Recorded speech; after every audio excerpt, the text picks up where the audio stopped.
Welcome back to another episode of Inside Richmond, the City's Pulse. And today I'm excited to have Hannah Snoddy from the Farmers Market. She is our Farmers Market coordinator. Hannah, thank you for joining us. Thank you for having me out. Thank you. So I wanted to talk about the Farmers Market. We're here getting ready to go into summer. The Farmers Market is back at Jack Elstro Plaza. Can you give us an overview of the Richmond Farmers Market? Yeah, so we did just move back out to Jack Elstro Plaza. We are a year-round farmers market, though, so we just came from the Star Jeanette building, which is a beautiful historic building down in the gorge. We are open every single Saturday from 9 a.m. to noon, so you can find us at Jack Elstro Plaza right now, and we've been having consistently about over 40 vendors each Saturday right now, and every vendor that's at the market is a producer or grower only of what they have. So when you're buying from the market, you can rest assured that what you're buying has been made by the person that you're buying it from, which I think is something really special that we have. Yeah, so locally grown foods, I mean, and hopefully they're organic. Yeah, most of them are. Most of our farmers do use organic practices, even though some of them aren't certified organic, because that takes a lot to get all those certifications. Most of them do practice organic practices on their farm. We all have a big goal of just making the earth happy too. You want to be sustainable and make sure that you've got a place for the next generation to be. So tell us, how long has the Farmers Market been operating and how has it evolved since it first started? Well, last year we celebrated our golden year at the market. So we were celebrating 50 years last year. I think that's something that a lot of folks don't realize, simply because you may not have recognized it really as a farmer's market as what you think of a farmer's market now, right? I mean, we're talking 40 to 50 vendors every Saturday right now with, sometimes we have live music and food trucks. Back then it was on a corner with maybe 2-3 farmers, so that's a huge difference. And the location changed a lot back then. What you would find changed a lot. And then sometimes even, I think we had a period at the market where it wasn't growers and producers only. So it was, I hesitate to say more of a flea market vibe, but I think that that's kind of what some people were starting to think of it as, because, you never knew what you were going to find because it wasn't what you grew or what you made to bring to the market. So we've really pivoted from that the past couple of years, and I think that's helped grow us to where we are. Right. And I think it's great that you're supporting these local farmers and small businesses. Yeah. So what role does the market play in supporting the local farmers and small businesses here in Richmond? Well, we try to be a platform for all the farmers and businesses that want to come and participate in the market. I say every Saturday, a Small Business Saturday at the farmers market, because we want to make sure that it's hard for small businesses right now. All across the board, it's hard for them. So we want to provide a platform in the best way possible to give them the highest chance of success at what they're doing.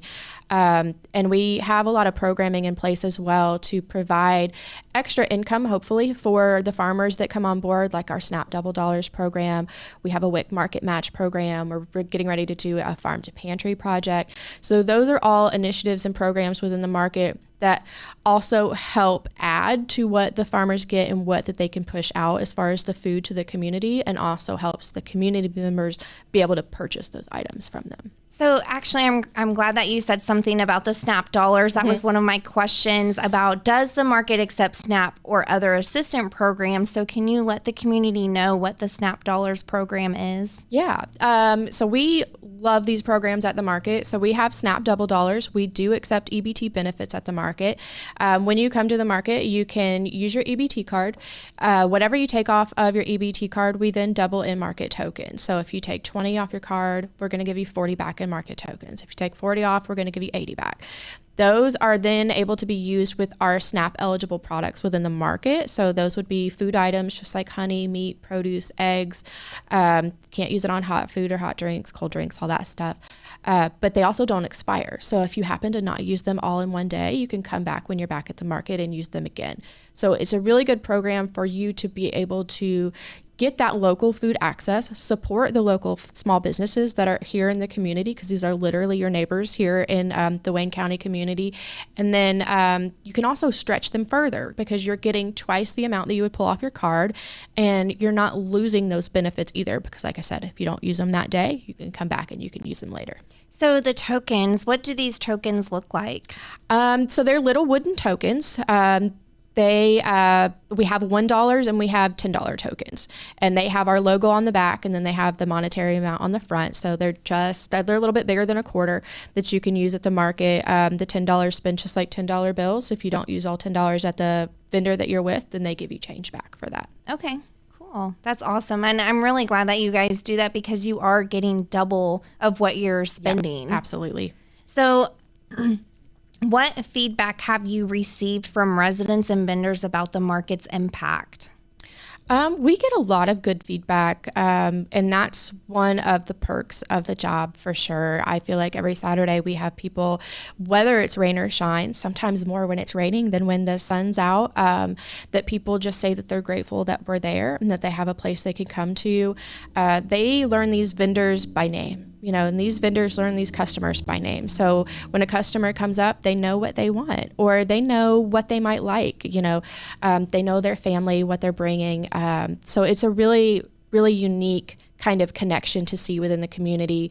And then we have vendors that will tell us that thanks to the market, now they're selling at other locations. They're able to go to other markets because they've been able to expand their small business. Maybe they've got brick and mortars. Maybe they're just going into like more local boutiques and stuff like that. But still, to broaden their horizons and grow that business is something that's definitely a big perk as well. And that's really important for our small businesses, is to be able to grow and not just stay stagnant at a small level, but they're able to expand out. Absolutely. So can you tell us what goes into organizing and managing the market each week? Well, it's a big thing that we push out. The farmers markets don't just happen. It's my full-time job as the market coordinator. So this is what I do all week for my job, to put the market on. And there is a lot that goes on. I have a lot of, we do a lot of applicant reviews that come in. I do a lot of vendor communications, a lot of map making, human Tetris. I do a lot of human Tetris when we're trying to figure out who to put where each Saturday. I do a lot of community outreach as well. So when I'm trying to get resources at the market, find grant opportunities, ways to get sponsors, there's a lot of different integration that comes in. So it's not just going up the plaza and setting up a table. That's the good part. That's our fun day, but not even just for me, but for all the vendors, we work all week behind the scenes to get this going for one day. How would somebody come in if they wanted to be in the market? How would they go about that? They have to go through an application? Yep, we do have an application process, so that can be accessed online, or we have paper copies at the park office and at our market shed during market hours. So they fill out this application. I get notified that you put one in. We usually review those once a month, just because sometimes we do get a high amount of applications in, and because there's so much going on behind the scenes, we try to make sure that we kind of set aside enough time to really look at who all is applying for the month, and then we look at the ratios of what we currently have and see if there's a need within the market, because we want to make sure that our current vendors stay successful and that our new vendors have a chance to be successful. And you can't do that if you have too much overlap. So. Right. So there's still a variety. It's not like five vendors that do the same thing. That way someone's getting more business while the other one's not, so you have it spread out. Yeah. And that can be difficult because we have a lot of great vendors that apply to the market, but we might already have, several vendors that are already selling the same thing. So we want to make sure that we're staying true to who's already there and who's been with the market, but also still finding pockets where available for new people to come in. We do strive as well to have we call it a 60-40 ratio is our bare minimum. I prefer a 75-25, and what I mean by that is it's 60% farm and food and 40% artisan vendors. Right now we are a little bit closer to that 75-25, to where that way when you come to the market, because we are a farmer's market, a majority of what you're going to find is locally grown or baked food. So I've actually been to the farmer's market several times. I was at the Sargenet on your guys' last Saturday there. Oh, fun. There was live music and it was full. I mean, it it was booming. It was hopping. And I took my 4-year-old. He absolutely loved it. He was going to all of the bakeries. I love it. And so I had to get him a cookie here, a cake pop here, a brownie there. And then he saw the crocheted animals and, you know, he was like, I want one of those crocheted animals. So, I mean, we had so much fun walking around and seeing everything and getting some goodies for him to bring home. Yeah. I love hearing that. And sometimes just going and walking around the market, the social aspect is just as important as buying something, because there's so many more ways to support local than a monetary way to do it. And just hearing about experiences like that are awesome. So can you tell us this summer, are there any special events, live music, or even kids activities offered during the market? Oh, yeah. We have lots of events that are coming up. The next big event that we have coming up is our Kids Farmers Market Day. That will be on Saturday, June 7th. And right now we do have 12 organizations that are signed up in addition to our vendors that you will find at the market. And they provide like in-depth kids activities, just really fun things. And then also provide community resources that you can be made aware of. And that's one of our most fun and highly anticipated days of the year. So that is on June 7th. And then our Tuesday Twilight Markets will start in July. So those are on Tuesday evenings from 4 to 7, also at the Plaza. But those have live music every single week. So, you know, and I think that's something big to push out to the community is like, did you know that there's live music for free that you can come to every week in the summer? Just plop out a chair and enjoy it. So we have that going on. We always have a lot of food trucks that come out to that. But in general, most of our markets that we have, we try to provide kids activities that are free to come out and enjoy for the kiddos because we want to make sure it's that family-friendly atmosphere. So we actually went last year to the Kids Farmers Market, and you guys had stations set up with games, bubbles. I think they did kind of like a scavenger hunt or a passport where they went to each vendor and got a stamp, and then at the end they were able to get a prize. Yeah, so we'll do something similar this year. We always love having that passport just so they kind of go around each booth and see what's available. Giant bubbles will be making a comeback because I think if we did not have those, the children would riot. That's always a big favorite. But yeah, I'm really excited for it this year. I think it's going to be bigger and better than ever. So. Yeah, and I think last year Morrison Reeves was giving each kid a free book, if I remember correctly, or maybe it might have been Every Child Can Read, and they'll be back out this year. They'll have their bookmobile out, and they'll be handing out free kids books. Morrison Reeves Library will be there. I think they're doing a button making station so kids can make their own buttons to wear. And we have lots of great organizations that are coming out, like Girls Inc., JUCO, our summer kids camp through the Parks Department. The counselors will be out there hosting giant games. Reed Community Engagement will be out there, Purdue Extension, just lots of great community partners. And going back to the live music, you know, a lot of people probably don't know that you guys do have the live music, but you know, bring a lawn chair out there and put it in the grass and just sit down and relax, listen to the music, walk around, see the vendors. I think that's really exciting. The Tuesdays are so much fun. And we always say they're a different vibe than our Saturday markets because they're slower in the aspect that it's not as bustling as a Saturday market. We're not going to have 40 vendors out on a Tuesday. You know, we'll probably have around 10 to 20.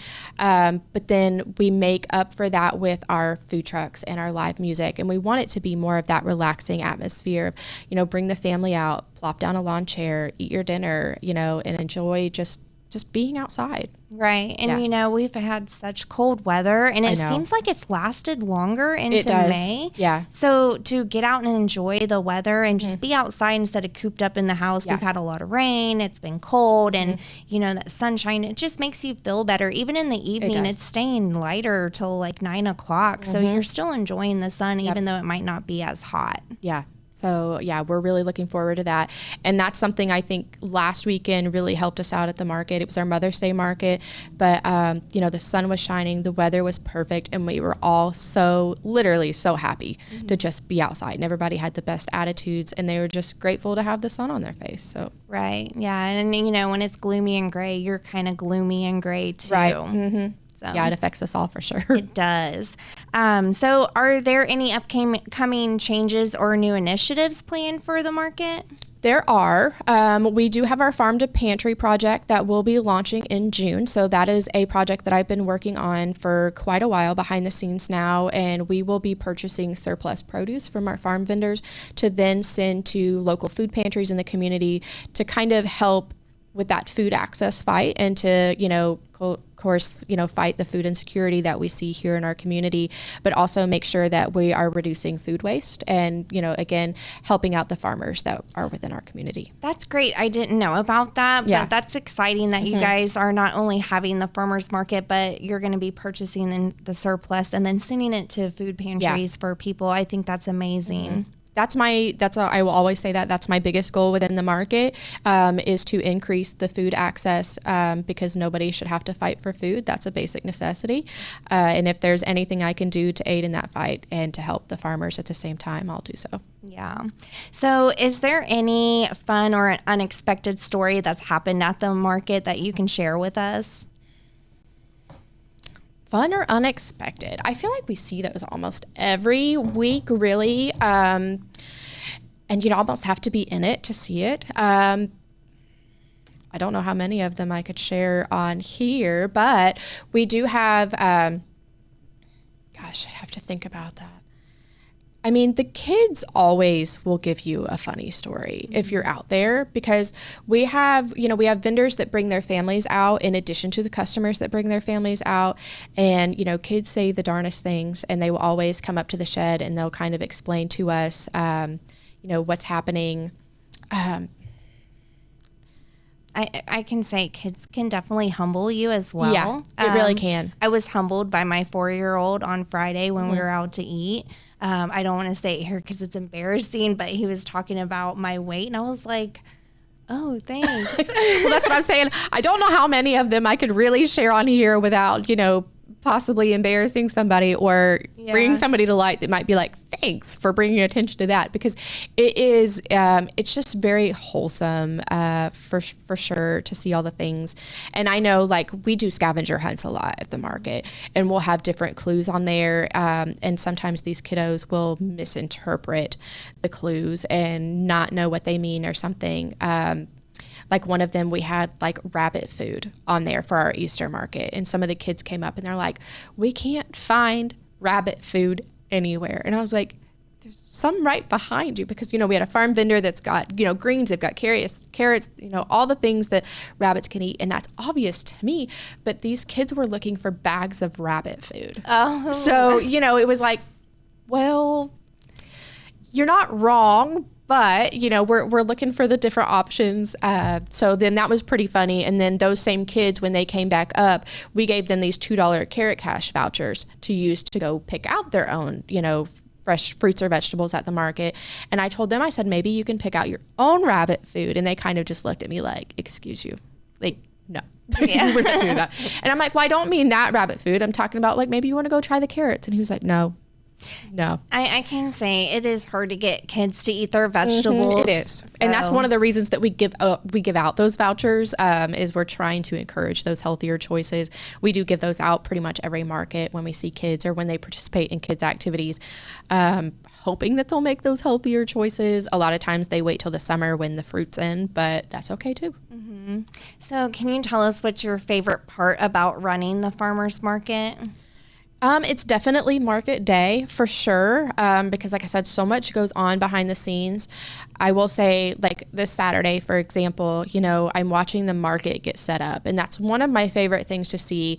We have the market shed at Jack Elstro Plaza. We had the windows down on the side, and I just kind of put my arms against the window, and I was just watching the vendors set up and just watching their excitement to be there, because like I said, it was a beautiful day. It was sun shining, and to just see this hub where the vendors come out and then the community comes out, you put your heart and soul into this behind the scenes, and you can never guarantee what's going to happen. If there's a bad weather day, some of the vendors might cancel.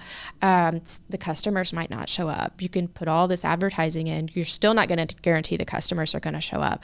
So when you see all that work come together, and then you see happy vendors and you see happy customers and everybody just coexisting, that's probably my favorite part. Mm-hmm. And I bet the vendors were just so excited to be outside instead of inside of a building. Absolutely. And in the cold. So finally a good day. Yeah, we love Starjeanette, and it's a beautiful building. We're thankful for that roof over our heads in the winter. And, in October, we will be very thankful for November because it gets cold and windy in October and very unpredictable. But after 6 months in Starjeanette, and we've all been in those walls together, we're ready to have some room to breathe. Mm-hmm. Yeah. And I don't think people understand how beautiful it looks. That's one thing when we were at the Starjeanette's last farmers market inside is you walk in and it's gorgeous to see all really of the vendors in there, the old brick. It really is beautiful. Yeah, it's the perfect aesthetic for a farmer's market. Yeah. So moving on, I wanted to talk about, you guys have had actually your own podcast and have done a few podcasts, and it's called Local Roots, right? Yeah. So tell us a little bit more about your guys' podcast and some of the things that you talk about on it. So Local Roots, we kind of brought it to light because we wanted to bring more awareness to farmers markets don't just happen.